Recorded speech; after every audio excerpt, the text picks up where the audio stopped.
Un buen hogar se construye con sabiduría y se basa en la inteligencia. El conocimiento llena las casas de bienes valiosos y agradables.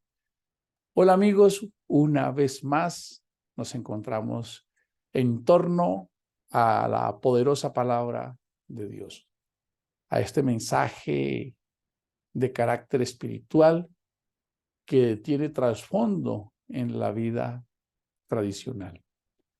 Les saludamos de manera especial. Somos la comunidad Generación Cristo, una comunidad que se está expandiendo gradualmente en Colombia y a nivel internacional con una visión, y es aplicar de manera práctica y vivencial el mensaje de Jesús, el Cristo, colocando primero la atención en cada uno de nosotros para revisarnos esas áreas en las que como humanos constantemente fallamos, para que nuestra vida paso a paso vaya logrando conquistar esos desafíos que todos tenemos. Ya el maestro lo había dicho: si alguien no comete errores, si alguien no falla, si alguien no está en desacierto, que tire la primera piedra. Por eso nos declaramos y nos confesamos unos necesitados y unos aprendices, con un nivel de conciencia donde hemos descubierto que la mejor forma de hacer que algo suceda es siéndolo uno mismo. Y en ese modelo es que está basada la filosofía del mensaje de Jesús. Así que les invitamos a todos a que hagan parte, pregunten, se sumen a los grupos, compartan la información.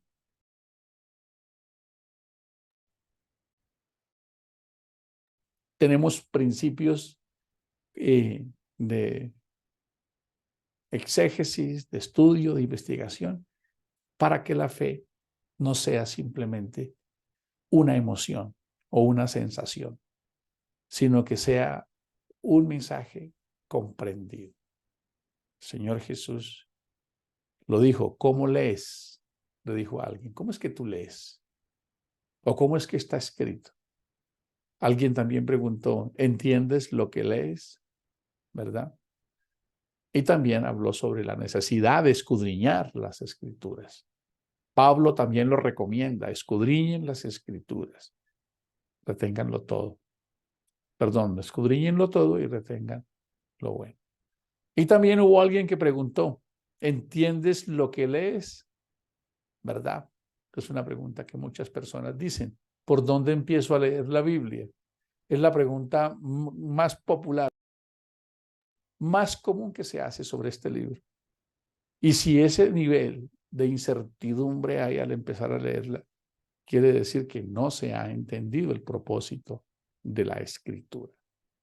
La Escritura, como tradicionalmente se conoce desde el mundo religioso, la Santa Biblia, ¿de acuerdo? Pues la palabra Biblia viene del griego biblón, que significa compilación de libros. Pues el papel de las cosas no son santas. Es la esencia, la espiritualidad, el mensaje de Dios, lo que realmente hace que funcione. Y eso es lo que necesitamos entender e interpretar. Que hay un mensaje, que hay una manifestación de Dios, pero no solamente a través de los escritos. Cada uno de nosotros es la manifestación de Dios. El sol, la lluvia, la brisa, las aves, los alimentos que consumimos, las verduras, el agua. Todo es una manifestación de Dios. Todo, absolutamente todo. Estar vivos es una manifestación de Dios. Así que nuestra filosofía tiene que ver justamente con que seamos responsables con lo que nos corresponde a nosotros. A nosotros se nos ha encomendado una misión. Empezó desde Génesis 1:26 cuando Dios dice, hagamos al hombre, hagamos, o hágase el hombre en mi imagen y semejanza. Es una expresión que tiene propósito, que tiene un verbo, el verbo hacer, gestión, hacienda, ¿verdad? Y Dios tenía en ese mensaje es que los seres humanos somos los que nos debemos hacer y nos debemos construir cada día, porque somos seres proyectos. Si hacemos un alto y miramos un poco hacia atrás, nos damos cuenta que esas experiencias y desaciertos nos permiten haber crecido y tener un nivel de conciencia hoy que antes no teníamos. Así que cuando decimos hagamos, es la responsabilidad de cada ser humano de hacerse partícipe de la obra de Dios. Y la obra de Dios es la bondad, es la misericordia, es la justicia que está tan enmarcada en los primeros libros de lo que se conoce como primer pacto o primer testamento. Realmente la respuesta es más sencilla. Es el plan profético de Dios para la humanidad, que se cumple en Jesús. Cuando ya se cumple el ministerio del Señor Jesús, que no es una religión. El Señor Jesús no vino a fundar una religión. Él no vino a fundar el cristianismo. Él vino a consumar un propósito que estaba escrito. Cientos de profecías. Algunos hablan de 300 profecías que se dedican a hablar de Jesús. Cuando leemos la Escritura y podemos compararlos con algunos libros sagrados como el Bhagavad Gita, como los escritos del Corán y los escritos sagrados y espirituales de otras corrientes que tienen un gran contenido, que a veces cuando nosotros no nos damos la oportunidad de conocer creemos que es acá, pero no.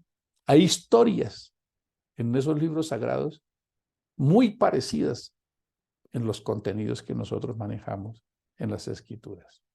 Sin embargo, sí podemos ver que la diferencia es muy marcada al encontrar en lo que se llama textos cruzados, profecías que hablan 2 o 3 veces y que se escribieron en periodos de años y que se fueron cumpliendo.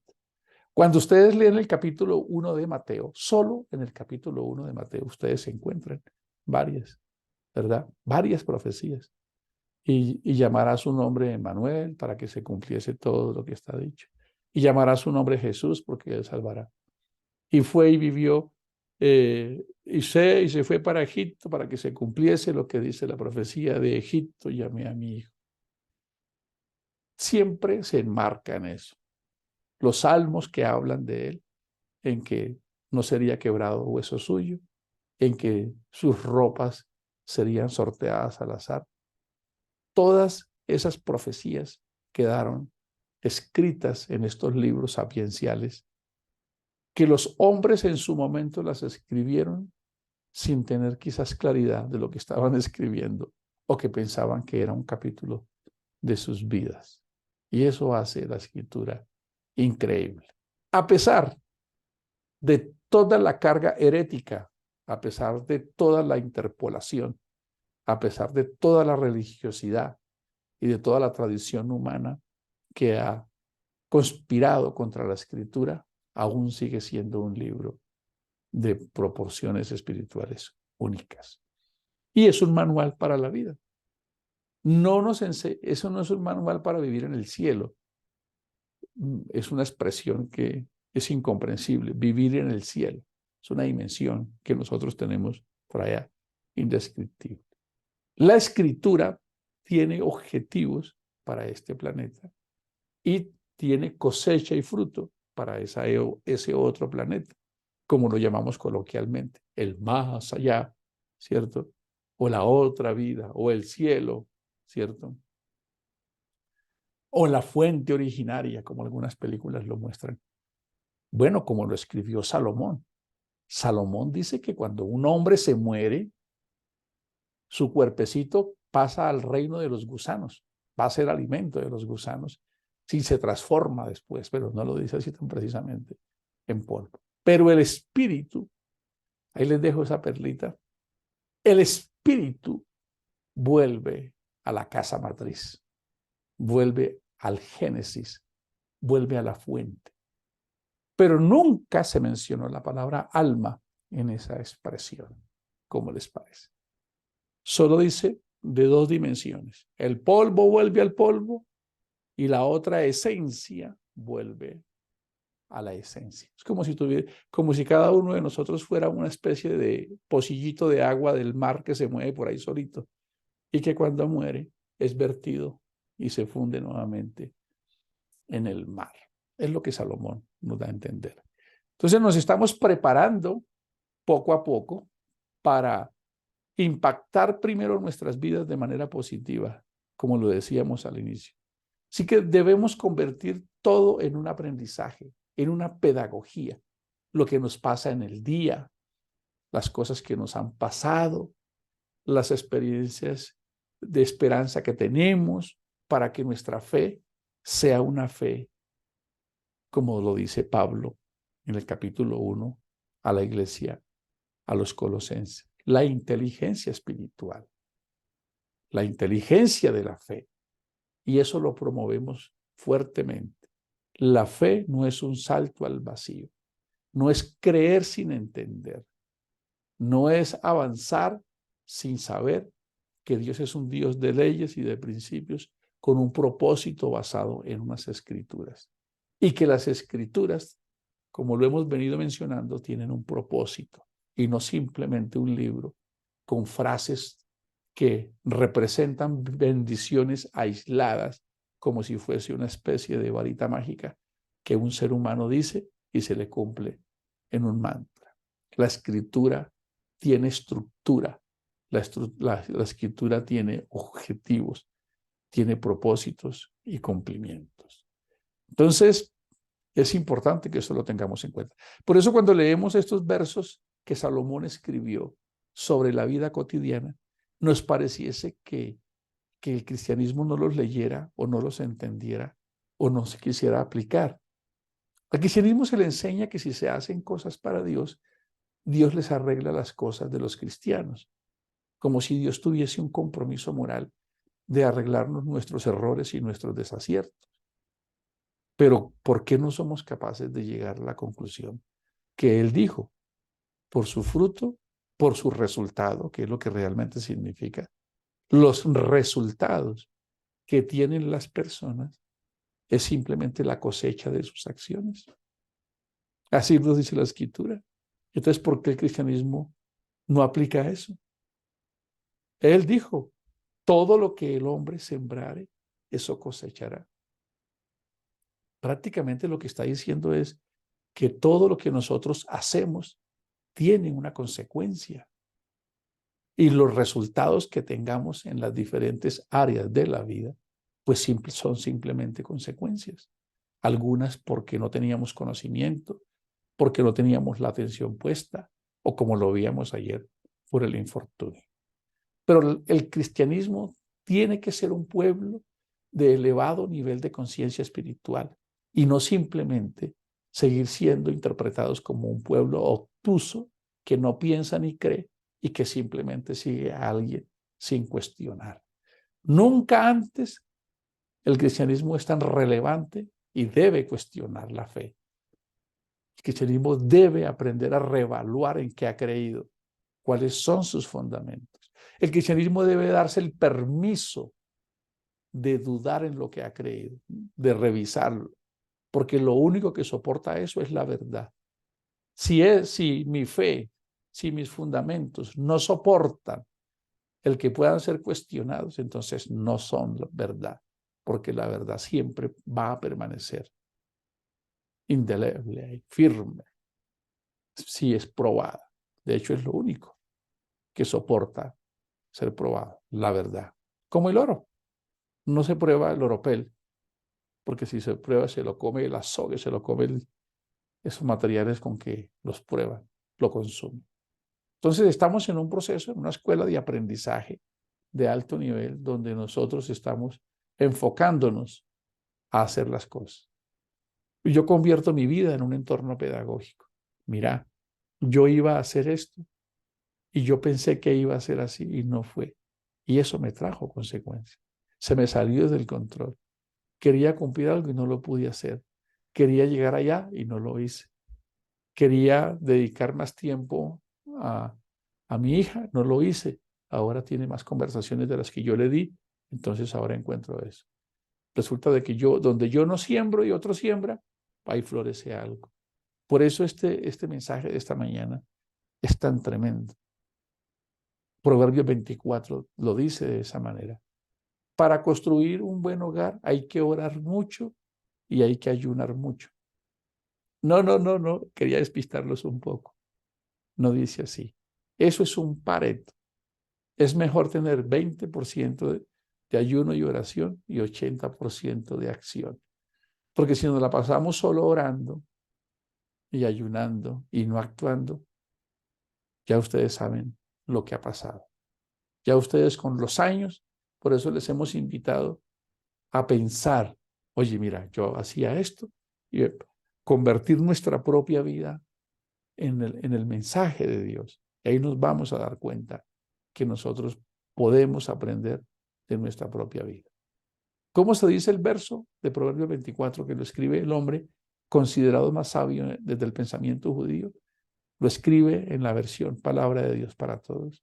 Un buen hogar se construye con sabiduría y se basa en la inteligencia.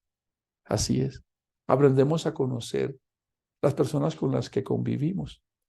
Aprendemos a entender cuáles son los temas que les incomodan, ¿cierto? Aprendemos a entender que también tienen cosas que mejorar.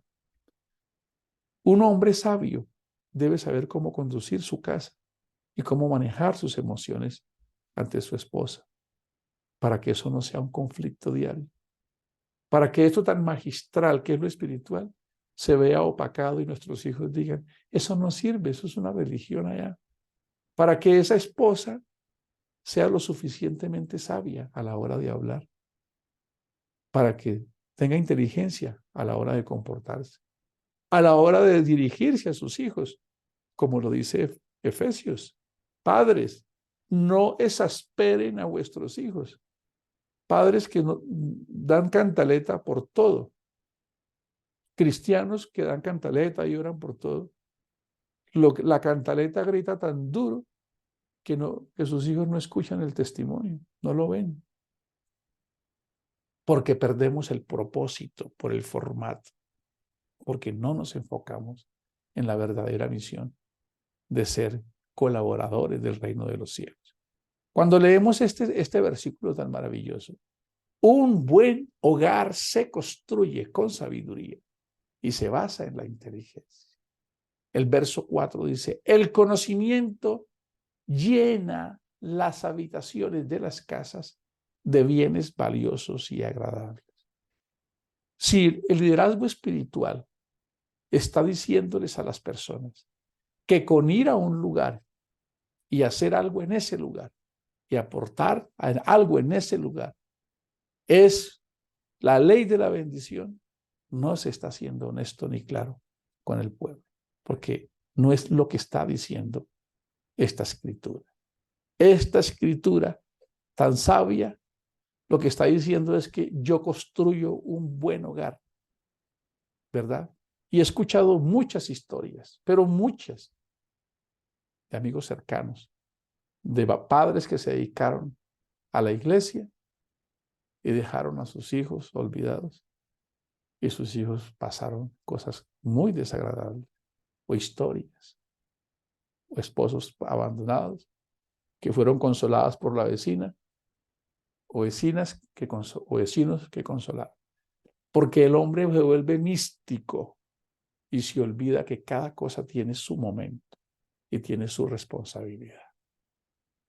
Dios nos hizo responsables a nosotros de construir nuestras casas, de construir nuestras familias, de construir incluso esa economía que a veces nos asfixia y que a veces nos pone en situaciones difíciles. Así lo dice, el conocimiento llena las habitaciones de bienes valiosos y agradables. Y permítanme adelantarme un poco a otro tema que está ahí. La sabiduría fortalece el hombre y el conocimiento aumenta su poder. La guerra se libra con una buena estrategia. Con muchos consejeros se logra la victoria. La palabra estrategia la leemos en la versión Palabra de Dios para Todos, pero por supuesto que no la encontramos en la versión Reina Valera. Incluso hay una versión que dice, más vale maña que fuerza. Maña hablando como esa malicia indígena, que es un sinónimo de estrategia. Podemos ser muy consagrados, podemos querer ser muy servidores de Dios, podemos querer hacer muchas cosas, pero si no tomamos decisiones estratégicas, si no hacemos lo que tenemos que hacer, la vida nos va a traer lo que hayamos sembrado. Qué poderosos son estos mensajes cuando nos arrodillamos a orar, a pedirle a Dios claridad, a pedirle a Dios sabiduría, a clarificar nuestras ideas y nuestros pensamientos para que nosotros podamos hacer las cosas correctas. No podemos librarnos del futuro y de la incertidumbre. No lo podemos evitar. Por eso tenemos que vivir el presente y preparados. Y tampoco podemos seguir arrastrando el pasado. Vivir en el pasado es la causa principal de la depresión y vivir en el futuro, en la incertidumbre, es la principal causa de la ansiedad. Por eso el maestro de maestros nos dijo, vivan cada día, porque es en cada día donde están escondidas las oportunidades y los sueños que las personas quieren lograr. Así que Dios nos colocó en este planeta para que nosotros fuéramos sus representantes y pudiésemos, a través de este mensaje, llevar esto. Cuando Él construye este planeta y coloca al hombre, Él primero diseña un hábitat maravilloso. El ser humano necesita un hábitat de condiciones reales. La iglesia debe salirse de los templos. La iglesia debe salirse de los lugares de culto. La vida del cristiano debe salirse simplemente del ritual, del momento emocional, cuando me toca participar, predicar, cantar, dirigir, que en esos momentos lloro, me conmuevo, a todos nos pasa, a mí me pasa, pero cuando vuelvo a la vida real, vuelvo a mis hábitos, como lo dice Santiago. Me miro en el espejo en el momento de la emocionalidad y de la espiritualidad, pero cuando vuelvo a hacer mis tareas, se me ha olvidado eso. Y el entorno, además, me hace esa lectura. Así que cada uno de nosotros, mis queridos líderes y amigos y hermanos, fue equipado por Dios para soñar. Dios nos equipó para construir el mundo y la sociedad que queremos. Y nosotros estamos convencidos que, aunque la mayoría del cristianismo, esto lo estamos repitiendo hasta el cansancio, como dice Pablo, no me canso de repetirlo. Los versos de Apocalipsis que dicen que allá no habrá más llanto, que allá no habrá más dolor, que allá no habrá más sufrimiento. Yo creo firmemente que Jesús quería que muchos dejaran de llorar y de sufrir acá y que esa era parte de la responsabilidad de la iglesia. ¿Por qué muchas personas sufren y lloran? Porque no tienen oportunidades, porque no ha habido alguien que piense en ellos. Porque los que tenemos 5 talentos nos dedicamos solo a pensar en nosotros y en nuestro beneficio. Porque los que tenemos 2 talentos no miramos que hay personas que tienen 1 talento y que necesitan del liderazgo y de lo que Dios nos ha dado para poder hacer que ellos conozcan el reino de los cielos. Quiero despedir este espacio volviendo a leer este verso para que todos veamos que Dios nos encomendó a nosotros la tarea de hacer lo que nos corresponde. Un buen hogar se construye con sabiduría y se basa en la inteligencia. El conocimiento llena las habitaciones y las casas de bienes valiosos y agradables. La sabiduría fortalece al hombre y el conocimiento aumenta su poder. La guerra se libra con una buena estrategia y con muchos consejeros se logra la victoria. Entonces somos nosotros los responsables. Como dice el apóstol Pedro, téngannos los hombres por administradores de las cosas que hacen parte del reino de los cielos. Bendiciones para todos. Un excelente día.